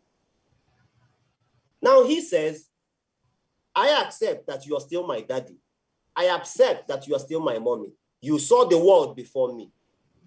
You adopted me without my consent. I can choose to forget this, and I respect that. Now, but I want to trace my roots.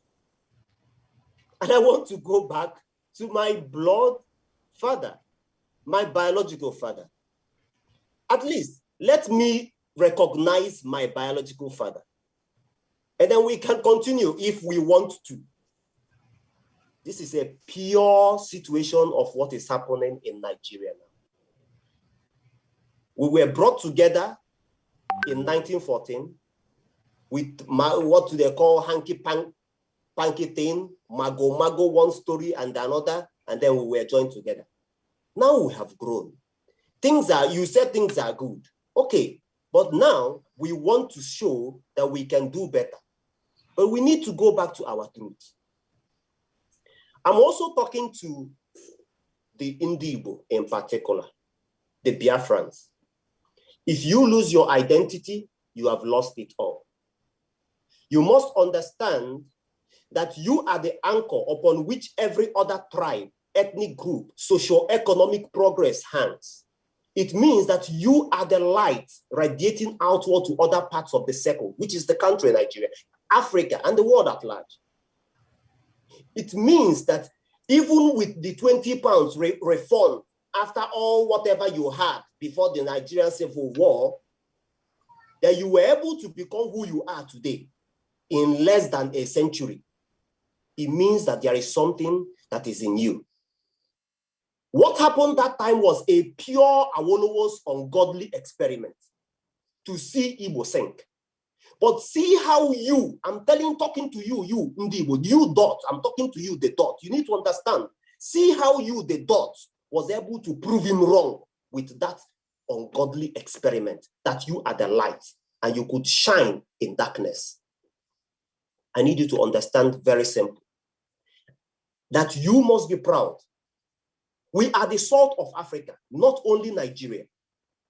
If you remove us, Nigeria is gone.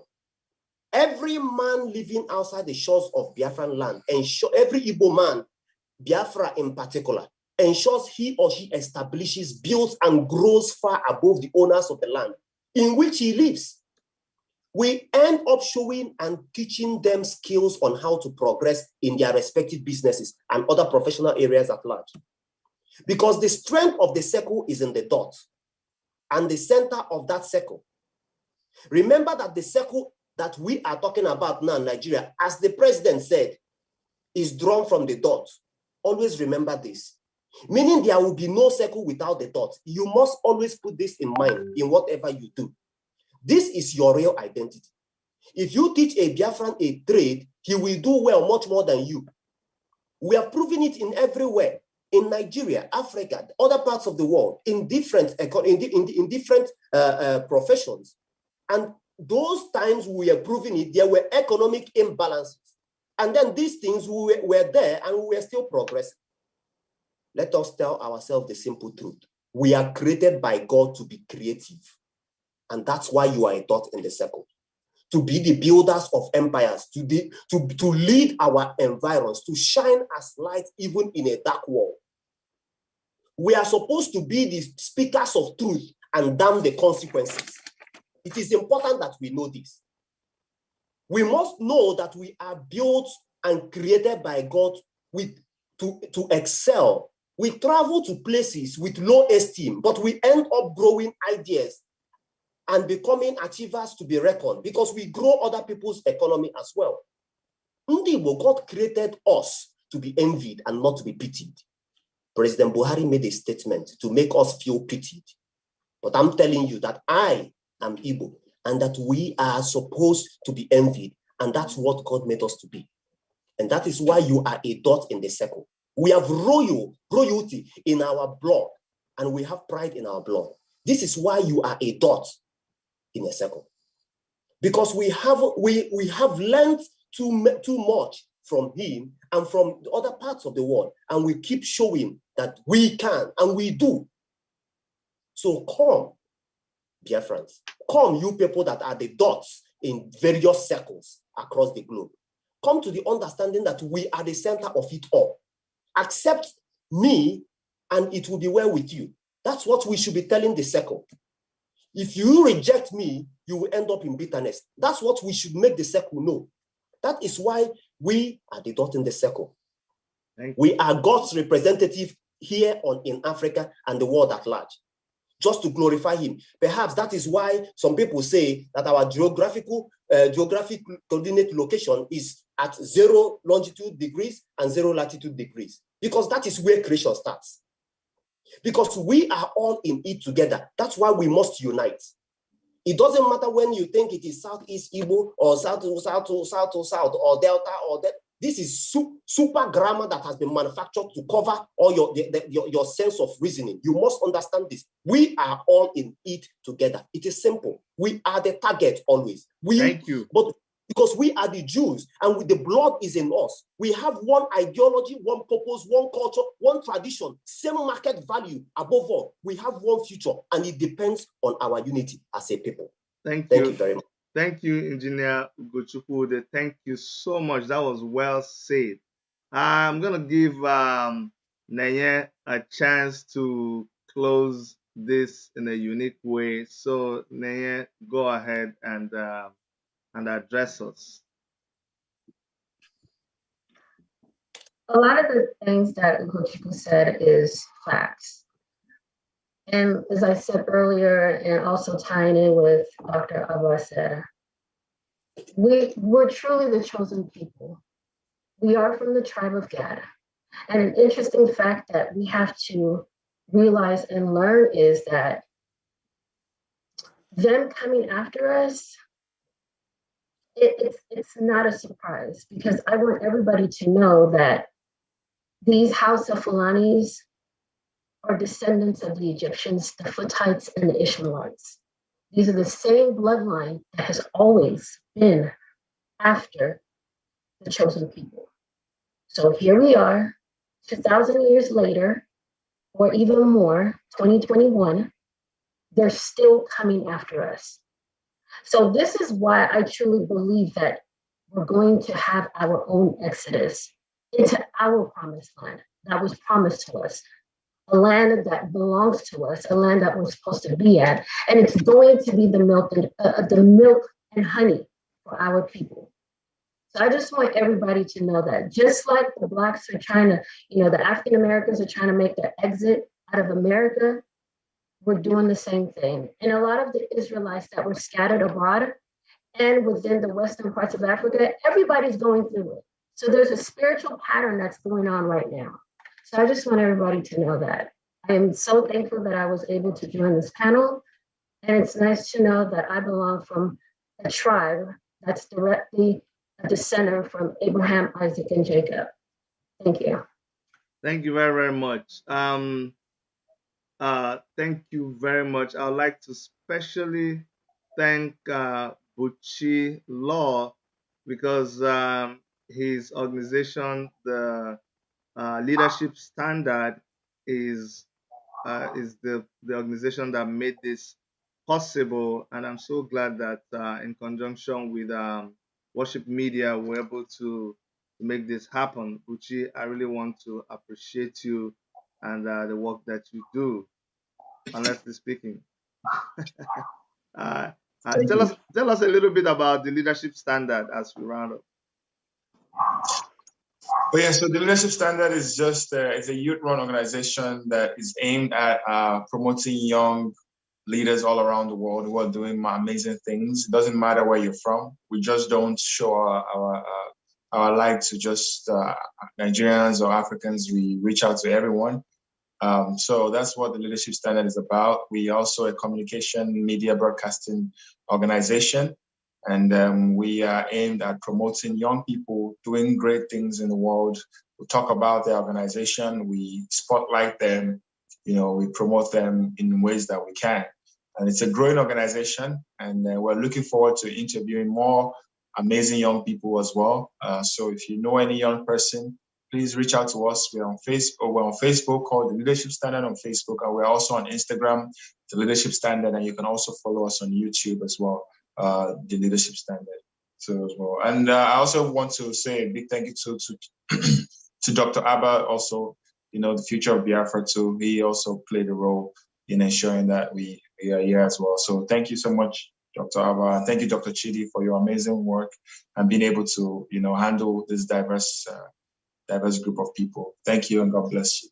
Yeah, thank you so much. Yeah, I'm looking forward to getting interviewed on the Leadership Standard.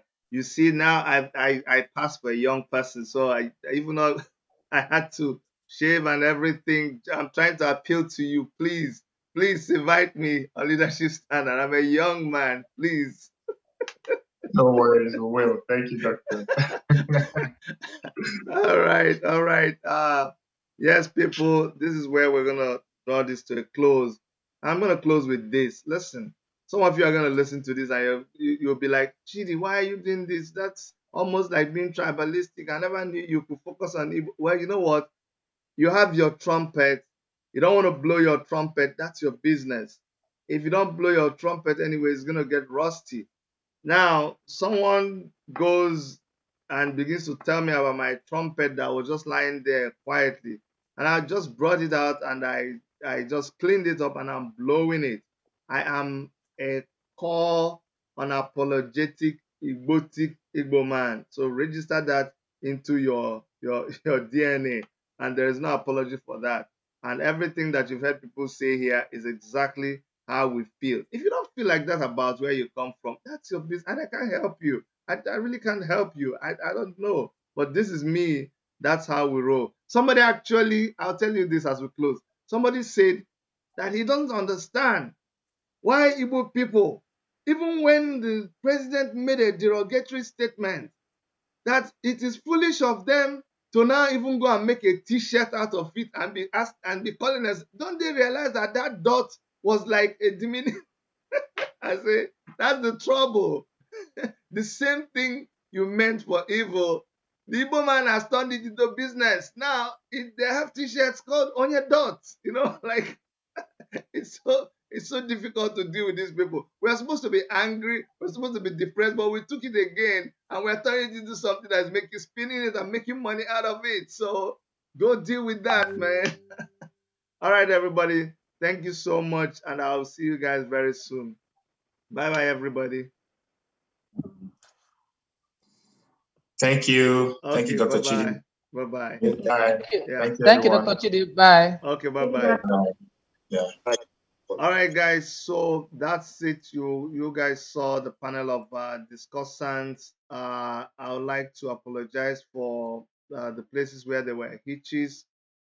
These things happen whenever you're trying to use technology. Technology is your friend, but technology also works against you. But at the end of the day, I hope you got something out of it. Please leave us your comments in the comment box. Let us know where we didn't do well so we can improve. On behalf of some of our panelists who couldn't make it, I want to apologize. Simon Ekpa said there was another engagement. He wasn't sure whether it was going to clash with this, but it obviously clashed with this. I'm going to bring him back for another discussion, a very important discussion we're going to have, and this is involving the different I don't want to I hate the word minority, so I'm not going to use that, but the different people who make up the Biafra. Some who say no, we are not Biafra. Some who say we are something else. Some who are even asking for another nation. I'm going to have a discussion, and I'm going to hope that Simon Ekpa will be able to make it. I'm also going to have my friend Atai Kide, who has written quite some interesting things about Biafra, and I respect his opinions. I'm also hoping to have Regina Askia in that discussion. Very interesting discussion. And then also a friend of mine who was introduced to me by Regina Askia has promised to be part of that show. Very, very interesting. You're going to see us talk to a lot of people who make up the Southeast and the South and the relationship between them. I want to discuss the elephant in the room. All this talk about, no, I'm not Igbo. I am Niger Delta. I'm a Sabano. I'm not Igbo. I am from Port Harcourt. My name is Okechukwu, but I'm not Igbo. My name is Wike, but I'm not Igbo. I'm Amechi, but I'm not Igbo. All those kind of things.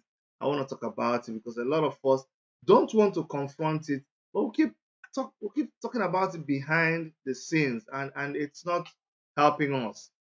I like when people come and say what you have in your heart, that thing that you think is paining you, that thing that you think is making you feel that the other person is not respecting you. Come, let's talk about it. So please watch out for when we're going to talk about that. Also, tomorrow, you don't want to miss our interview with His Royal Palm Wine Powerless, Chief Zebediah Okorigwe Nwogbo. Elias 430. Yes, you heard me right. Oh, this volume was low. Sorry. Chief Zebediah Okorigonwobo will be live in our studios tomorrow at 4:30. Isn't that funny? Chief Zebediah Elias 4:30 will be in our studios 4:30 p.m. Enugu time, the same time they used to show that they used to televise that show a lot of years ago. He's celebrating his 71st birthday. A lot of you didn't even know he was still around, but now you've heard it. So please come back tomorrow at 11:30 a.m. Eastern Time and 4:30 p.m. Nigerian time, and let us have a fun time with two people. Actually, two guests are going to be there. One of them is Chief Zebediah Okorigonwobo, and the other person is Mr. Okpala. A lot of you don't know that his name is actually Chika Okpala. So we're going to have Chika Okpala here. Very, very refined gentleman, speaking very good English, an Igbo chief, somebody who has received so many honors. He's going to be here speaking to us. And at the same time, we're going to be interviewing Zebediah himself. So keep it a date with us. I wanted to show you guys the flyer. So let me show you the flyer and then we will be out of here. But I hope, like I said, I hope you enjoyed yourself. If you did not, don't worry. By tomorrow, you'll be laughing your head off when you confront the Honorable Chief Panwine Powerless. Okay, and then he'll tell us about Uvleria, Uredia Nwogbo, and tell us about Clarus, tell us about Gringori, tell us about all those people in that cast that you know you love. So, like I said, come back tomorrow. I'm trying to get that. Okay, I think I have it here. Let me show you guys the flyer so you can you can be part of it and you get, although it's going to be on our going to be on our channel, but let me show you the flyer. Okay, so you know it's for real. We're prepared for him and we're going to have him here. See, so that's the flyer. It's going to be on our page. Please go to our YouTube page, go to our Worship Media Facebook page, go to our Instagram and help us share this event happening tomorrow. And if you have any suggestions, if you have anybody you want us to feature, we'll be more than happy to feature these persons. All right. Okay.